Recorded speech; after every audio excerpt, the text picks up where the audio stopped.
Bonjour et bienvenue dans la version livre audio de mon recueil Le ventre de la colline, un recueil dévotionnel dédié au territoire, et je suis Katou.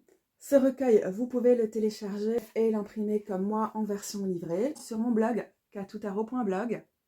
Il est gratuit et il n'est pas du tout illustré. Cette version lue, elle va être parsemée de photos du territoire dont il est question ici.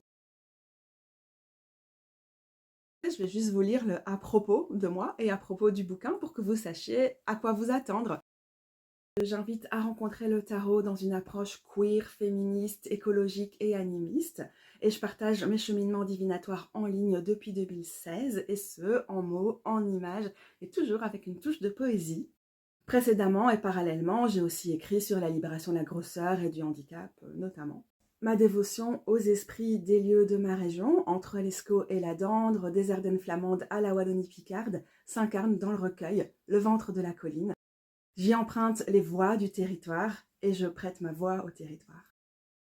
Alors en ce qui concerne Le ventre de la colline, ce recueil dévotionnel dédié au territoire, les fragments rassemblés dans ce recueil sont imprégnés d'une sensibilité animiste, relationnelle et nourricière. Tout est spirituel, tout est enchanté, tout est animé, l'esprit du lieu parle. Le ventre de la colline témoigne d'une dévotion au territoire au fil des saisons. Des canalisations mystiques dialoguent avec des analyses théoriques, l'histoire du paysage apporte des mythes aux lieux sacrés païens, des réflexions intimes croisent des questions politiques, le rêve s'en mêle, la prière rejoint la perte pour s'écouler dans la rivière, l'inconfort de la ruralité s'adoucit avec le culte aux ancêtres.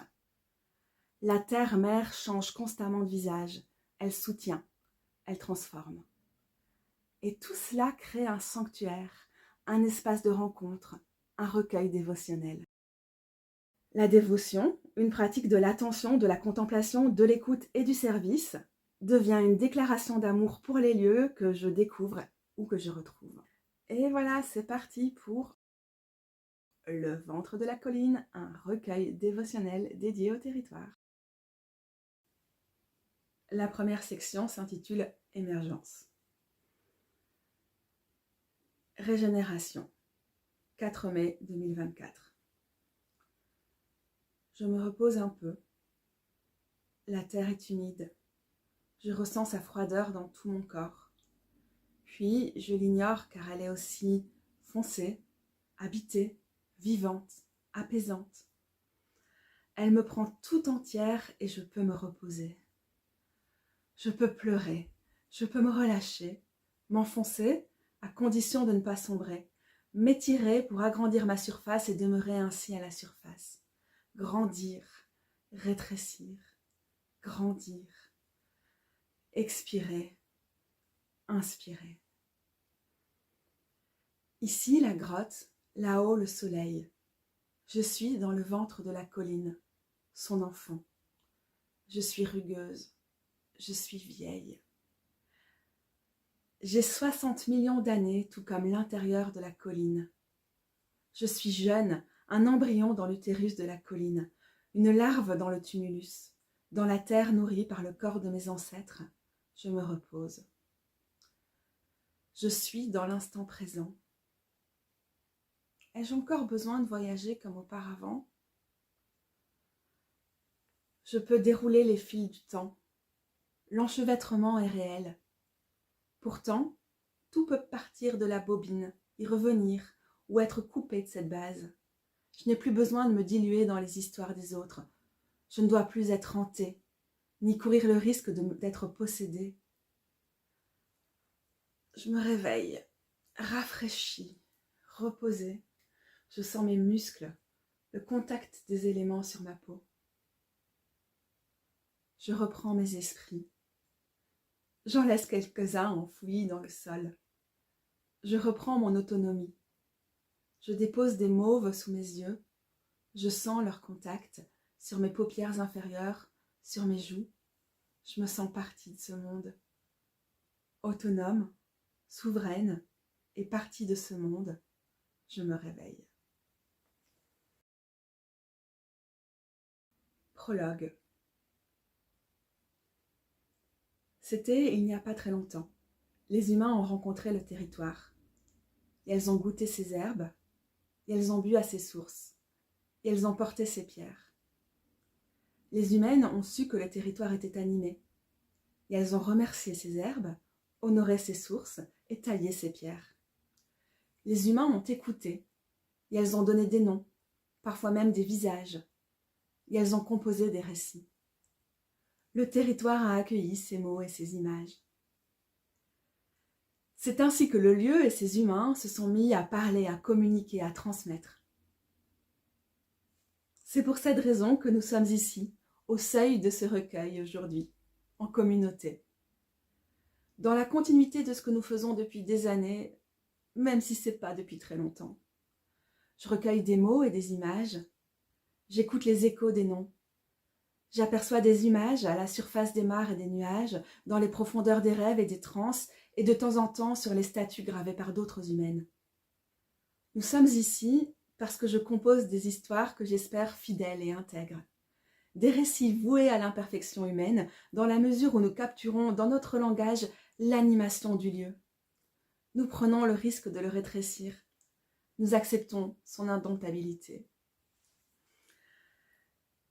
J'inscris dans l'écrit des récits mouvants. Nous sommes ici aujourd'hui pour que vous répondiez à leur invitation, pour qu'ils vivent, tout comme le territoire dont nous faisons partie, pour que nous parlions, que nous communiquions et que nous transmettions. Introduction. Origine. Ce recueil rassemble des textes écrits dans un journal, mon carnet dévotionnel et créatif, entre mai et décembre 2024. Il porte le souvenir de la relation naissante avec les esprits du lieu où j'avais pris racine après avoir dû quitter Bruxelles. Il raconte un épanouissement, puis une transition. Au fil des pages s'alternent des entrées de journal réflexives, introspectives ou analytiques et des écrits poétiques généralement canalisés. Je laisse donc venir les mots, simplement, bordéliquement, spirituellement, les mots comme ils viennent et d'où qu'ils viennent, du plus profond de moi, de la surface de mes pensées, des courants de l'animation en toutes choses, d'entités spécifiques, de mon imagination, etc. Afin de respecter la magie, tantôt naïve, tantôt alambiquée, de l'espace-temps de l'écriture, les fragments sélectionnés ont été altérés au minimum, d'où des redondances thématiques et lexicales que j'ai choisi de garder. Elles sont en effet les témoins d'un cheminement et de rencontres. Elles indiquent la temporalité et l'expression des écosystèmes et du divin. Ce faisant, cet assemblage fait fi des exigences littéraires et de l'efficacité d'un partage sur Internet. Il fait la nique à la performance capitaliste et ça tombe bien parce que, en tant que malade chronique, j'écris toujours avec un point de vue handi non productiviste. Mon territoire. Lors de l'écriture, les textes se sont imbriqués jusqu'à former les fondations d'un sanctuaire dédié au territoire et à ses esprits et déités. Cela commence à Gramont, Gerardsbergen en néerlandais, une petite cité de Flandre orientale vibrant autour de la Dendre. Sur la rive droite, la vieille montagne, ou Oudenberg, s'élève vers les nuages, tandis qu'en amont, sur la rive gauche, dans les anciennes zones humides, s'élève le quartier de Hunegem où je vivais alors. En ces deux endroits de la ville, une Notre-Dame est vénérée. Les balbutiements d'une relation dévotionnelle païenne avec elle occupent la première partie du recueil, Printemps, dans le ventre de la colline. Progressivement, en été, le corpus se dirige vers d'autres lieux sacrés anciens situés en Wallonie-Picarde, toujours le long de la Dendre, mais aussi un peu plus loin, dans une région en continuité géologique avec le point de départ dans les Ardennes flamandes. C'est ainsi que se déclinent des liens entre les monts et la rivière, la Dendre, ou le fleuve, l'Escaut, de même que les interactions entre les lieux de culte historiques situés au pied des collines et ceux du sommet. J'imagine un réseau mycélaire reliant les lieux sacrés. Précaution. Mon ressenti, mon intuition et mes canalisations filtrent et colorent les informations partagées. Même si j'apporte des précisions historiques ou géographiques en notes, la démarche se veut poétique. J'espère qu'elle agira comme une étincelle initiant l'envie de découvrir le territoire. Que mon partage dévotionnel encourage la relationnalité. Puissiez-vous trouver de l'inspiration dans mon mysticisme. Ce que j'écris d'ordinaire dans mon journal n'est pas destiné à être lu. Lorsqu'il est apparu, après quelques semaines d'écriture dévotionnelle, que des fragments seraient rassemblés dans un recueil, mon approche libre de l'écriture est restée au cœur de la démarche. Puisque ce pèlerinage ne visait aucune ligne d'arrivée, je me suis laissée guider. Et surprendre. Ainsi, ces pérégrinations ont mené à la rencontre de la Mère divine, de déesse mère, ou de la Terre-Mère, de la Vierge Marie, ouais, tout ça. Et puis, ces désignations ne sont pas étanches. Je dois préciser en préambule, pour les personnes qui seraient mal à l'aise avec le sujet, qu'il y a dans le texte des associations entre déesse, utérus et maternité. Pour autant, je ne considère pas que ces sujets sont irrémédiablement liés. La maternité n'appartient pas aux femmes cisgenres, ni aux déités féminines. La maternité n'est pas le destin des femmes. J'en sais quelque chose, je ne suis pas parente par choix.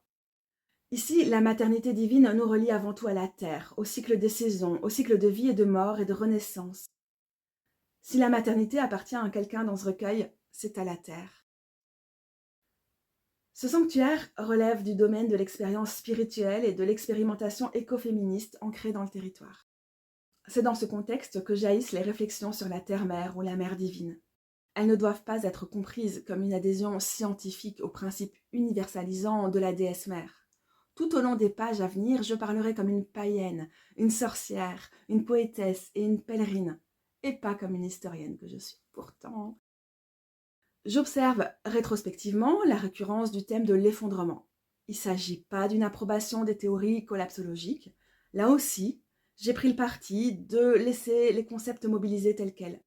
Ils sont le reflet d'une année marquée au niveau personnel par la floraison, mais aussi par la précarité, et au niveau collectif par une poussée toujours plus dangereuse de la droite et de l'extrême droite, ainsi que par l'inaction face au génocide du peuple palestinien.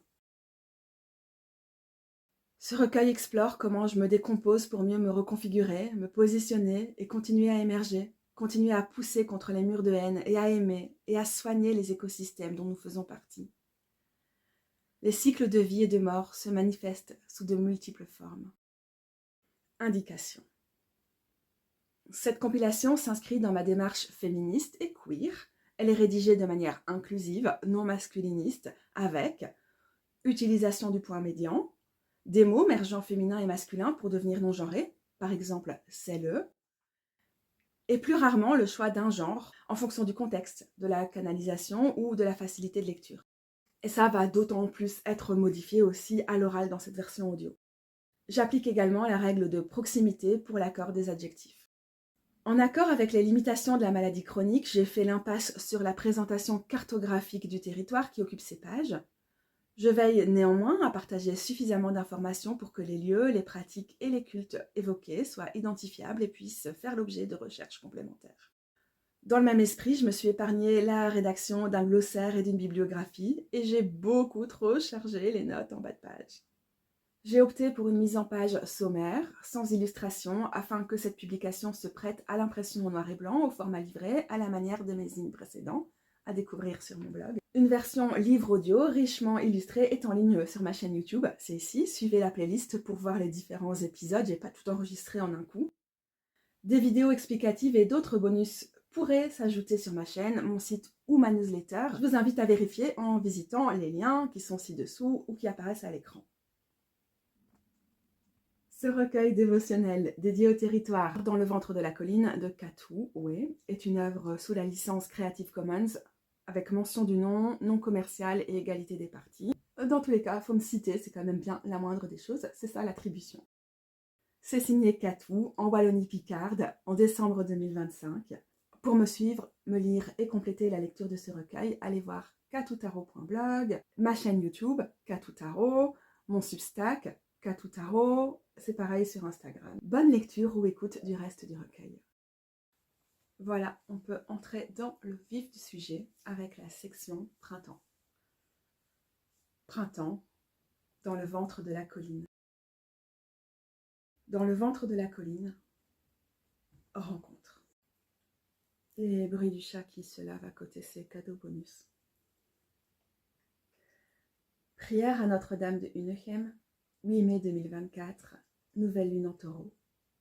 Chez moi, dans un logement temporaire, quartier Unechem, à proximité de la Dendre, à Gramont, Gerardsbergen, en Flandre orientale. Onze lieve vrouw van Unechem, mère du lieu et de celles qui y trouvent refuge, accorde-nous ta protection, nous t'en prions. Notre-Dame de Hunechem, dont la cape enveloppe l'enfant et les pèlerins, mets-nous à l'abri de la précarité, nous t'en supplions.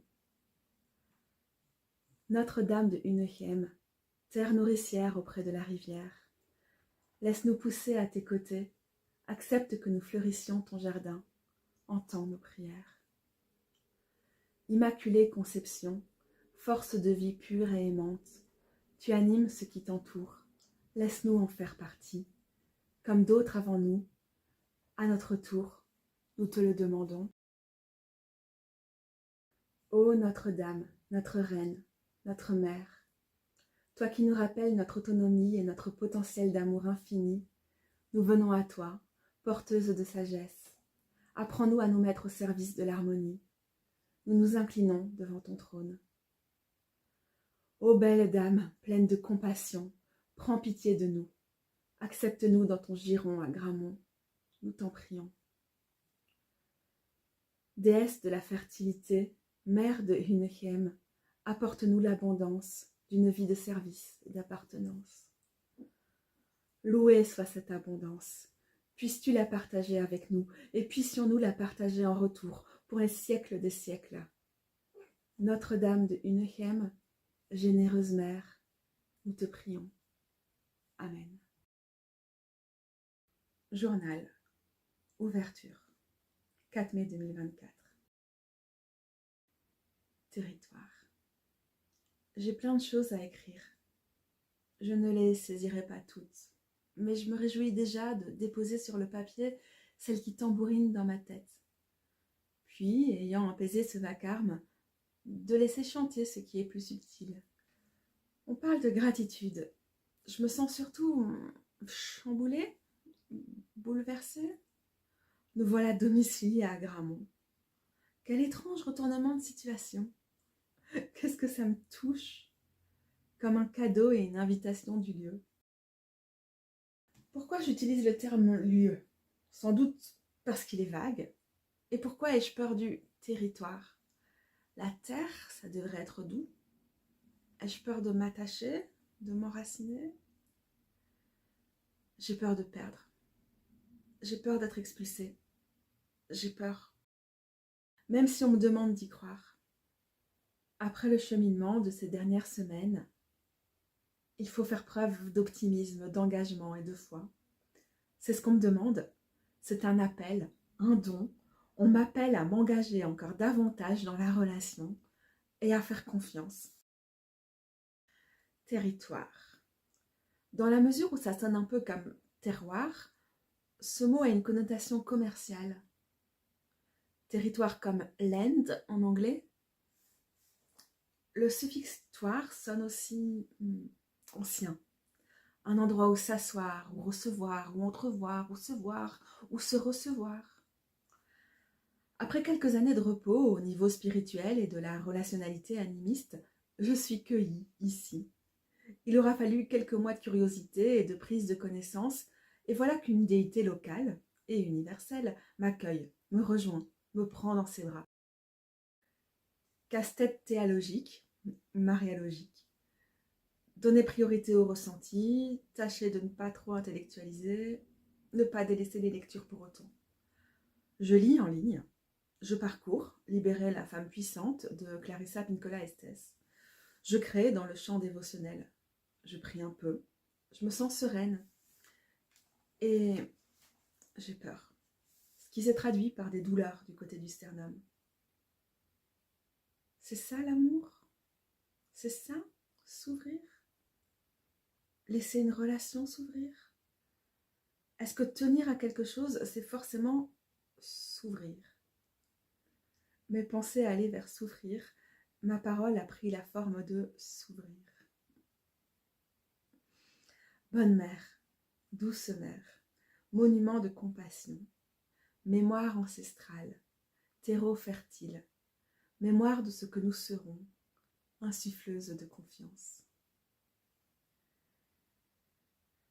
Qui est l'Immaculée Conception?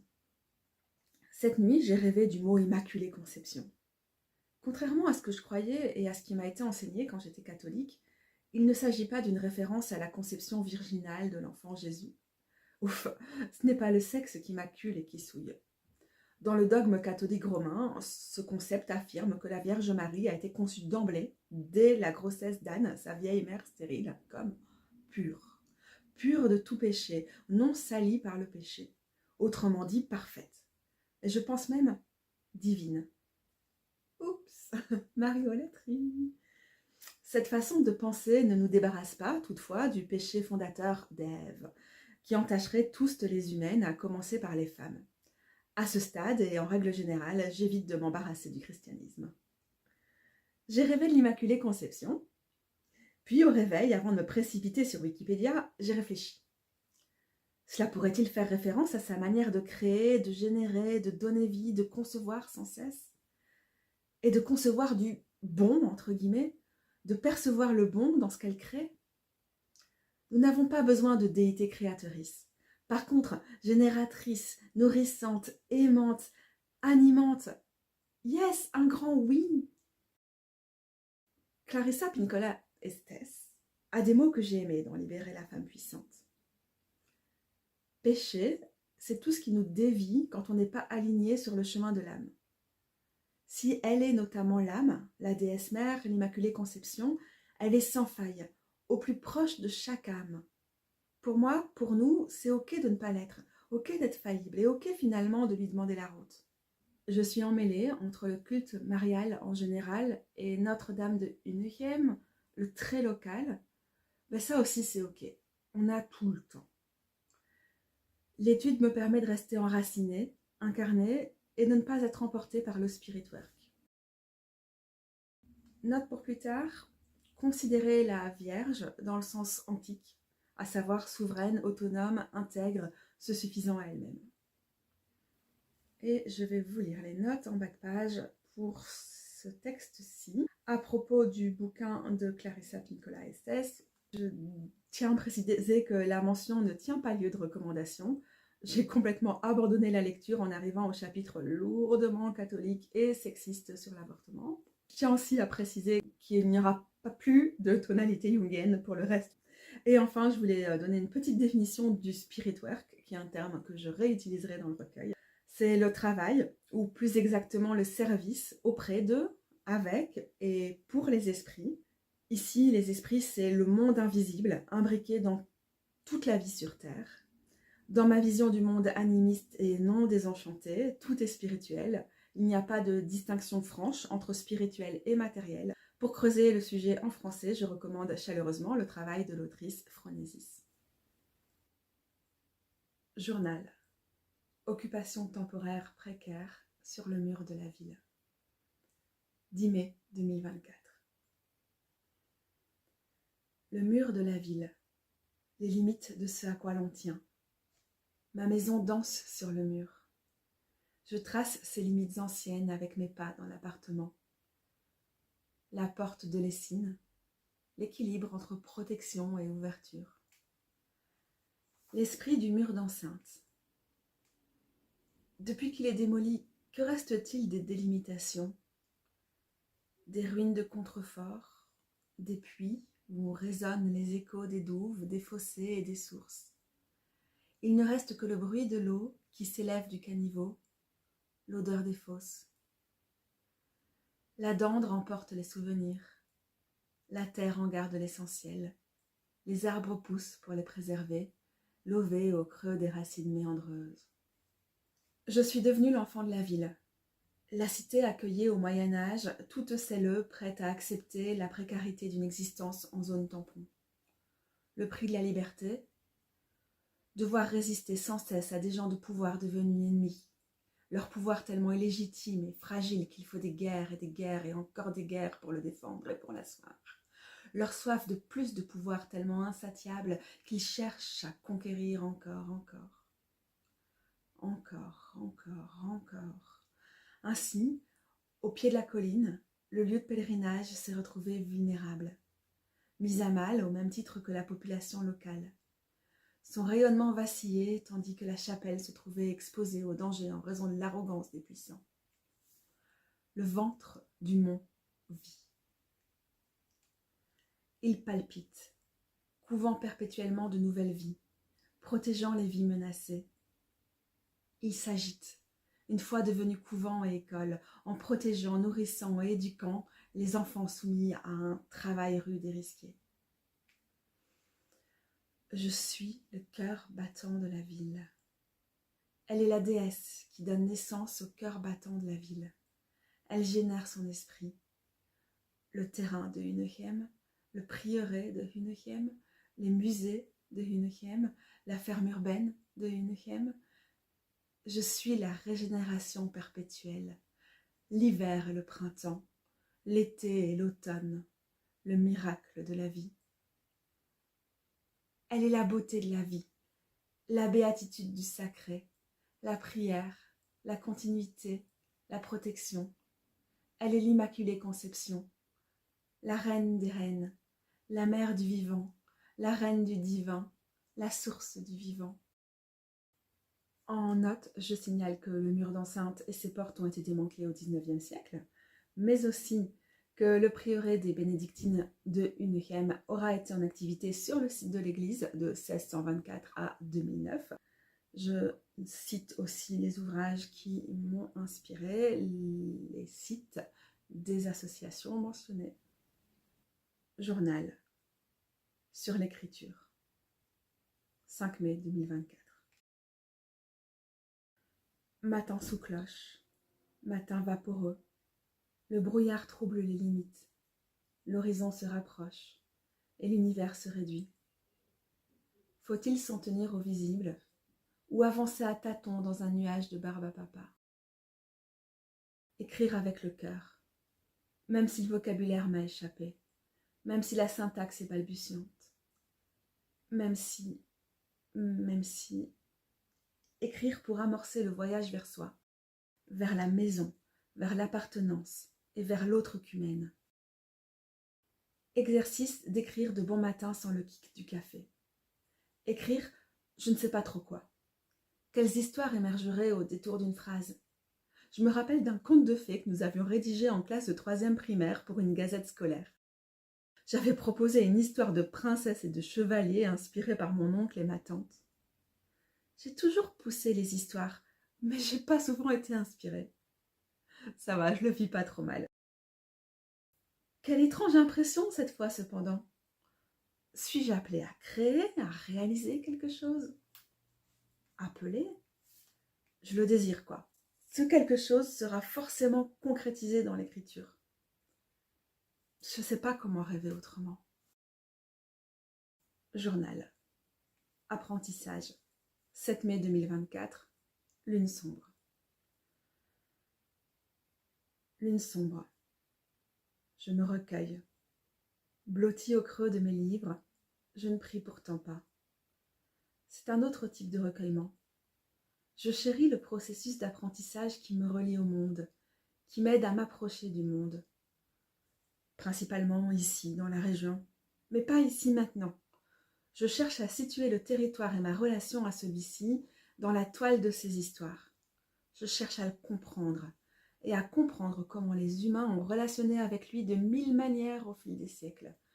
Je cherche à savoir qui je suis dans le contexte de ce territoire puissamment vivant qui m'a appelé et accueilli. Lune sombre et caféine. Je sens les fils qui me relient à d'autres, sans savoir avec certitude qui sont ces autres.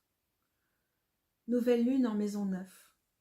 J'apprends, je me documente, je fais des recherches. Ça ressemble à une graine qu'on plante. Pour l'artiste et pour l'animiste, ces recherches ont le potentiel de grandir, de ramifier. Peut-être, peut-être pas d'ailleurs. Toutes les graines ne germent pas. Toujours est-il que le processus est sacré. Quand j'arrive à lire et à suivre des cours, j'essaie d'en dévorer le plus possible et d'optimiser le temps avant que la maladie me le reprenne. D'ailleurs, si je conscientise la douleur qui me brûle au milieu du dos, au-dessus des épaules, je réalise qu'il faut que je cesse rapidement d'écrire. Je me recueille aussi auprès de mon corps. Réminiscence des anciens pèlerinages. 10 mai 2024. Au potager urbain, Hunegem. La terre est fébrile. Une buse tournoie dans le ciel. Une corneille la poursuit. Ici-bas, les fourmis s'affairent. Il fut un temps où nous nous rendions ici pour visiter ton sanctuaire, pour t'honorer et pour obtenir tes faveurs. Nous venions en groupe. Lorsque la terre avait besoin de repos, nous nous retrouvions, les anciens et les jeunes et les gens de passage, et celles sédentarisées avec nous. Nous prenions la route en chanson. Nous voyagions plusieurs jours dans une excitation partagée pour une telle expédition. Sur le campement, le soir venu, nous allumions des feux. Nous pensions à celles et ceux restés au village. Nous partagions du pain. Nous imaginions les possibles. Le pèlerinage était joyeux, bien que non sans danger. Nous conjurions le danger par nos chants, nos feux et les couronnes d'herbes et de fleurs tressées en route pour la déesse, autant des offrandes que des talismans. Puisqu'elle est le ventre de la colline, nous allions nourrir la colline, le ventre de notre mère, le ventre de notre terre. Nous allions y dormir, nous allions lui offrir notre sommeil et lui confier nos rêves. Notre-Dame des nuits paisibles, onze vrede moeder, celle qui défait les nœuds, nous lui offrions des guirlandes. Les guirlandes garnissaient son ventre, ses parois intestinales. Nous décorions aussi le vagin humide de la vieille montagne. En dansant, nous faisions jaillir ses sources, gicler son amour. En déposant nos graines, nos céréales stockées pour elle depuis des mois, nous ensemencions son ventre. Le ventre de la mer, le ventre de la terre. Et nous bénissions tous les enfants qu'elle portera et tous les champs qu'elle abreuvera. Nous lui confions notre soif. Elle ne cesse de l'épancher. Elle ne cesse d'abreuver nos cœurs. Journal. Désapprentissage. 8 mai 2024. Nouvelle lune en taureau. Je lis un bouquin en néerlandais sur le paganisme et les coutumes populaires qui portent les traces de traditions pré-chrétiennes. J'essaie d'approfondir certains volets théoriques. C'est un excellent moyen d'ancrer, grounding, sentir le sol, se connecter à la terre, ancrer après des périodes d'expansion spirituelle. De toute manière, l'apprentissage est fondamentalement dévotionnel, matériel, incarné. La suite des pentacles dans le tarot me vient à l'esprit. On n'apprend pas tout dans les livres. Parfois même, les livres nous contraignent, voire contribuent à nous séparer du reste du vivant. Ils nous servent à valider notre supériorité humaine supposée. Mais aussi, la lecture permet d'apprendre humblement. Elle facilite la compréhension des traditions et des interactions des humains avec le reste de la nature et du divin, et avec tout le monde des esprits. C'est une question d'approche du savoir écrit. Humilité par opposition à la prétention de tout inventer par soi-même. J'aime bien les phases d'apprentissage. J'en ai eu en astrologie ou dans le domaine polythéiste. Je n'y traîne jamais. Cependant, elles participent à la co-construction et à la co-création. Je veux honorer ces phases quand elles sont là, conscientes de leur caractère éphémère. Avons-nous vaincu la montagne ? 10 mai 2024. Au potager urbain, Unnechem. À maintes égards, nous avons vaincu la montagne. Nous avons domestiqué sa base, sa caverne, son ventre-caverne a disparu de nos esprits. Nous avons enseveli les cultes qui le maintenaient en vie dans nos mémoires. Les sillons de ses larmes ont formé la rivière. Elle a emporté les pierres du sanctuaire. Mais la montagne est résiliente, elle est vivante, même si elle entre en dormance dans l'âme des humaines. Elle ne peut s'éteindre, elle récupère. Sous sa forme la plus simple, la plus pure, elle se recharge. La montagne résiste à l'érosion. Invincible, indomptable, tenace, elle bondit à travers les âges. Nous la retrouvons dans notre présent. Dans ses entrailles, elle nous prête la vision. Que voit-on à travers les âges ? À travers les âges. Tarot. 10 mai 2024. Potager urbain, Unnechem. Germination avec le 10 de terre. Dans les vieux pots poussent des roses, et sur les vieilles pierres, du sureau. Il faut parcourir des siècles. Du fin fond des âges remontait la matière. Tu chantes, je pleure. Je soigne, tu ris. Nous nous rechargeons. Tu bondis à travers les âges. Je me tiens dans le présent, dans le temps auquel j'appartiens. Tu me prêtes ta longue vue, afin que je voie à travers les âges. Nous demeurons ici, dans le silence de cette union. Le temps passe et me dépasse. Mon cœur émietté, ma reine, il n'en reste que des morceaux jonchant le sol.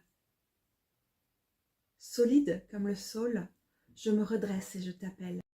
Que ce cœur nourrisse ta terre, qu'il réveille tes paroles. Il suffit d'un cœur ouvert, d'un cœur fendu ou d'un cœur fondu pour accueillir tes paroles. Mes miettes sont volages, telles de la cendre.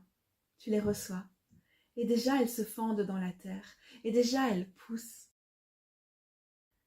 Et voilà que déjà je chante tes louanges moi aussi. Je reçois tes paroles, il me revient de les honorer. Comment? Ce cœur que tu ne cesses d'abreuver. Labyrinthe, 10 mai 2024, sur le seuil du labyrinthe, à Unuhem. Au cœur de la zone humide, les Celtes ont tracé un labyrinthe, une clé à introduire dans la serrure de l'autre monde. Il suffit de chanter en enfonçant nos pas le long de la clé pour que s'ouvre le portail vers le ventre de la montagne, les entrailles de Notre-Dame de Unuhem. L'esprit du lieu, l'âme du monde, le berceau de la terre-mère et de toutes celles qui la vénèrent. Pénétrons dans ces mystères.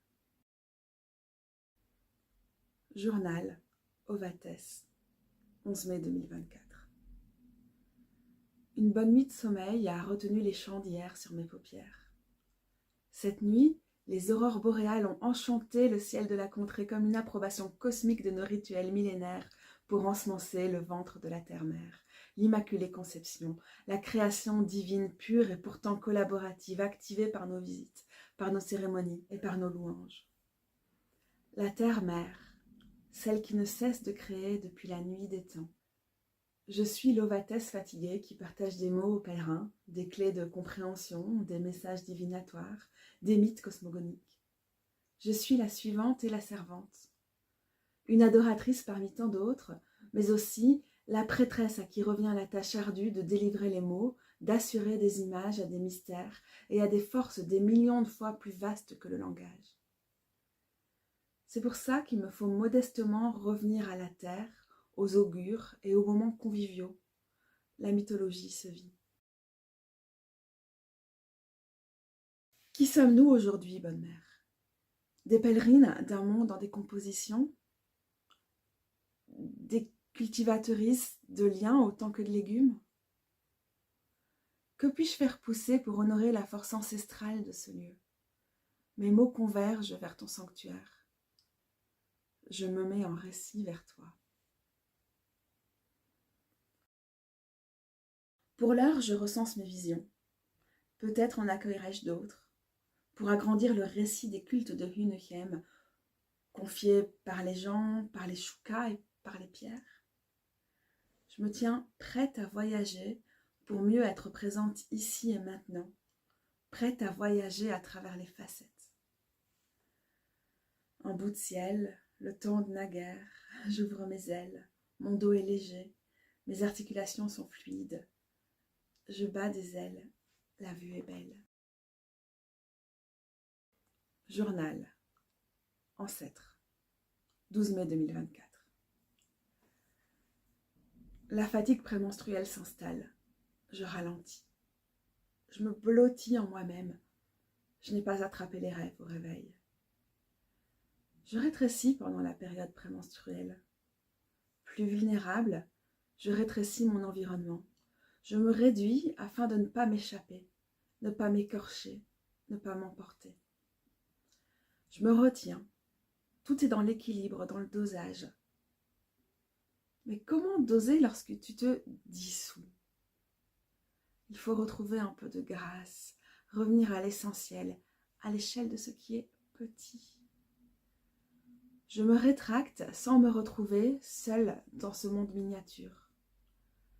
Je considère les distances que les ancêtres pouvaient parcourir à pied. Je suis à 15 km de la ferme à Wodek, à 17 km du village de Dguin. Savoir, ne pas savoir. Tempérer pour mieux me recentrer.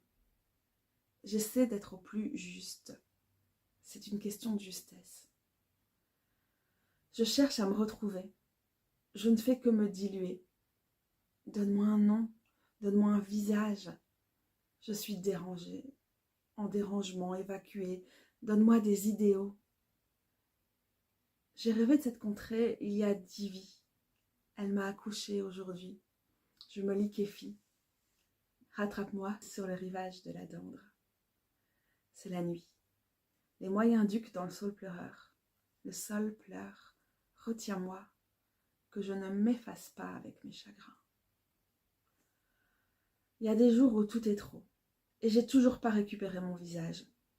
Je pratique l'écriture automatique car c'est là qu'on perd ma trace pour retrouver mes traces. En suivant mes empreintes, on me recompose. Je ne suis jamais seule, je suis toujours multiple. On ne sait jamais qui est le jeu, qui est le tout, mais on sait que tout cela cache un nous. On se dérobe aux compréhensions, on s'exalte dans le désordre. On est les empreintes, celles qui les suivent, celles qui les ont laissées, les vents et les pluies qui les emporteront, les océans qui les avaleront. De ces vies qui s'écoulent encore, dans les ruisseaux alimentés par les sources, dans les caniveaux nourris par les urines, dans mes veines, de ces vies qui s'écoulent encore, je préserve les sons, je préserve les sens. Mon ADN s'éteindra avec moi. Mais rien de tout ça n'est stérile. Je serai l'ancêtre bienveillante, cuir. Je serai le sol que tu fouleras. Peut-être la fourmi, peut-être le rosier. Je serai et tu sauras me retrouver. Comme nous le faisons depuis des siècles, depuis des millénaires, comme nous nous aimons, comme nous nous ensablons, comme nous nous érodons, et nous nous rassemblons pour former des abris, des lieux refuges, du répit, de la bienveillance, de la force et de la persévérance. Nous sommes les ancêtres révolutionnaires, par choix et par nécessité, les ancêtres libérés, les porteuses de libération, les semeuses d'espoir, les récolteuses d'insoumission. Nous sommes les rêveuses et les porteuses, inarrêtables, persévérantes et toujours, toujours bienveillantes. Celle qui pousse sur le mur. 16 mai 2024. Demain, j'irai au puits. Je remonterai des seaux et des seaux de souvenirs. Je me mirerai à la surface de mes autres vies et puis j'arroserai les herbes, les légumes, les limaces. Je rendrai ainsi à la terre les souvenirs. Elle en garde la trace, mais pas une mémoire trop vivace. Je me suis mise à pousser sur les murailles, afin que personne n'oublie, que la séparation démolit.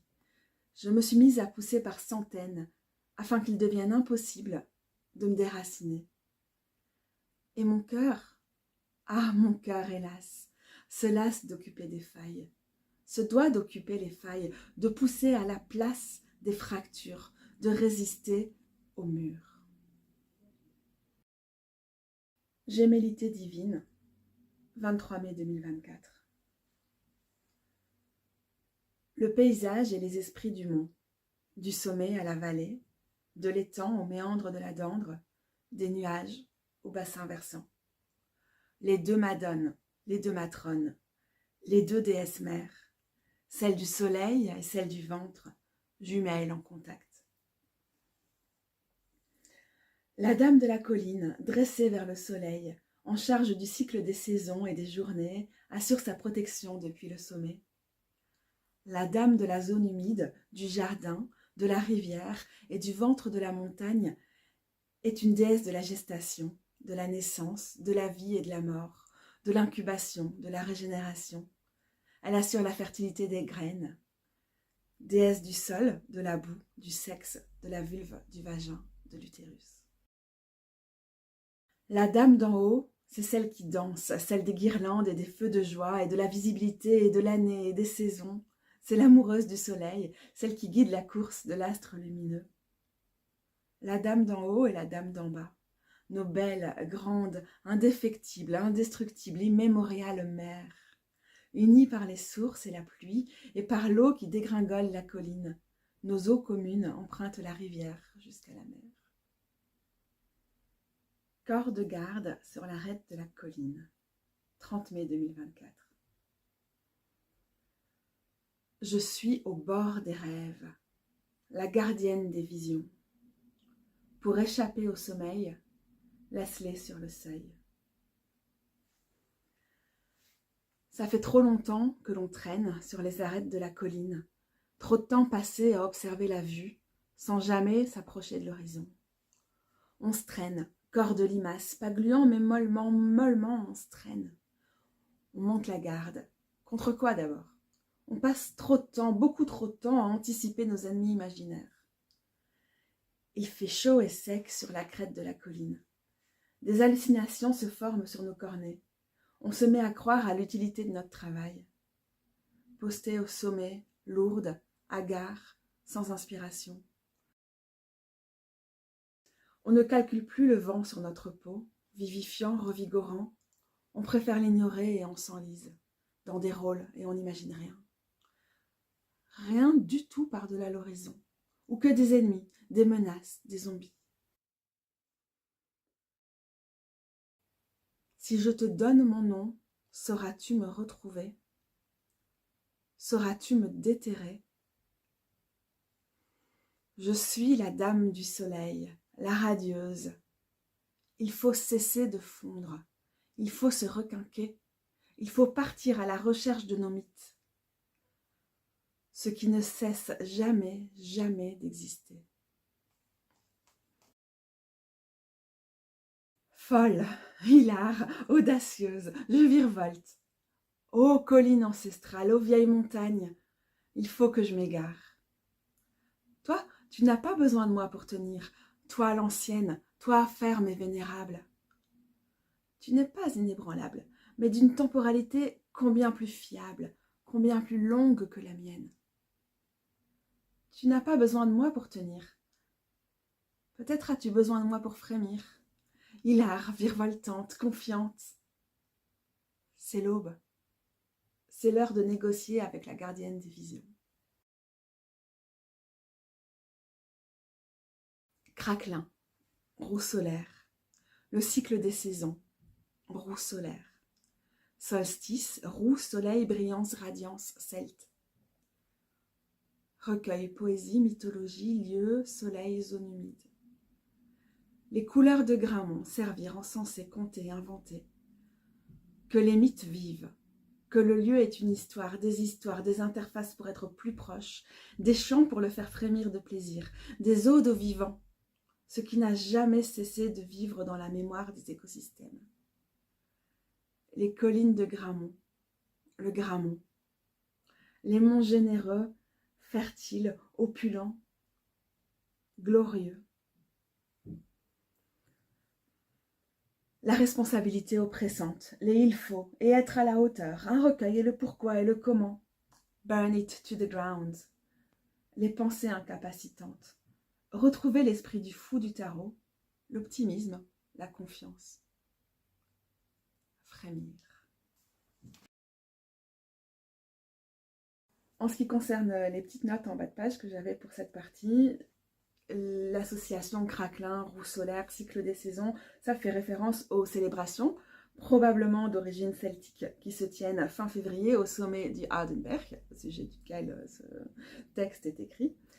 Et je vous conseille de lire par exemple la présentation sur le site de Visit Gerardsberg. Quant à Grammont, le mont Gras, c'est un jeu de mots, c'est pas une référence étymologique. En effet, l'étymologie de Grammont, c'est le mont Gérard, Gerardsberg, Gérardimonti, mais voilà, c'est peut-être une référence à un seigneur Gérald de Hunehem, mais en vrai, c'est pas certain du tout, c'est juste l'étymologie, le mont de Gérard, qui est Gérard.